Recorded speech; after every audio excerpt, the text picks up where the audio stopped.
Ny 12 hatramin'ny 1 martsa ho avy izao etsy amin'ny tranomboky pirenena tahaka ny mahazatra no anaovana ny varotra fampirantiana zavamaniry isan-karazany fikambanana ceinture verte. Mitondra fanazavana ny foloan'ny fikambanana Rakotson Fololona.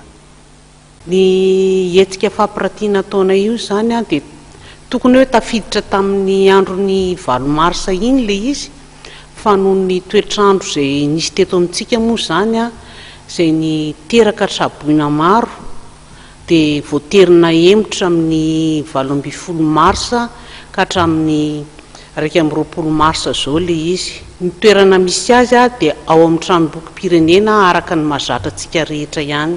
Ny tanjon'ny ceinture verte zany hatramin'izay moa zany ateny am-piandohana zany dia hoe fiarovana ny tontolo iainana ny tanjon'ny ceinture verte.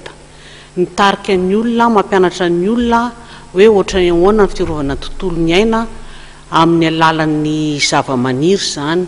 Zany hoe atombokontsika ao tokantrano zany le tontolo iainana io hanadiovantsika ny rivotra sy ny fomba fiainantsika rehetra ao an-trano.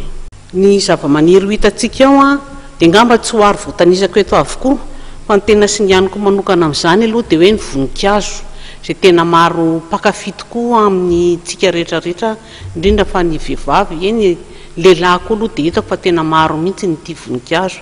Dia eo koa zany ny zanakazo hazo fihinam-boa dia misy hazo efa volena amin'ny hazo mamoa izy io. Hazo fihinam-boa zany ny tiako lazainy volena amin'ny pô koa izy io ary manome endrika tsara dia tsara tarehy mihitsy raha ohatra hoe sendra teritery ny tokotaninao na ohatra hoe azontsika apetraka ny toerana raha izy tiatsika hoe hanomezana endrika azy mahafinaritra ny fijery zany. Dia isy ihany koa amin'ity indray mitoraka ity satria fotoana fambolekazo moa amin'izao fotoana izao dia izy karazana zanakazo zany hazo azontsika ho volena eny amin'le tanety amin'ny fotoana fambolekazo zao. Ohatra omekon'izany zao ohatra ny hoe zavaboary mbola tsy dia fahitantsika zany ny hoe zanakazo akasia.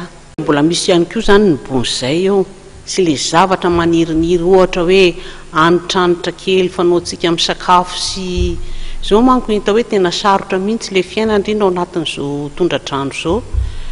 Dia misy zavatra kely fambolena kely azontsika hoe volena anaty pô izy ireny na anatina vera zay tena pôna yaourt ahafahantsika mikarakara ny ao tokantrano ao. Ka noho izany dia eo amin'ilay fotoana efa mahazatra antsika ihany zany tsika manomboka 12 marsa zao ka hatramin'ny 20 marsa dia manentana antsika rehetrarehetra izay mpakafy ny hetsika izay fanao ny ceinture verte inefatra isan-taona mba ho avy tsy misalasala.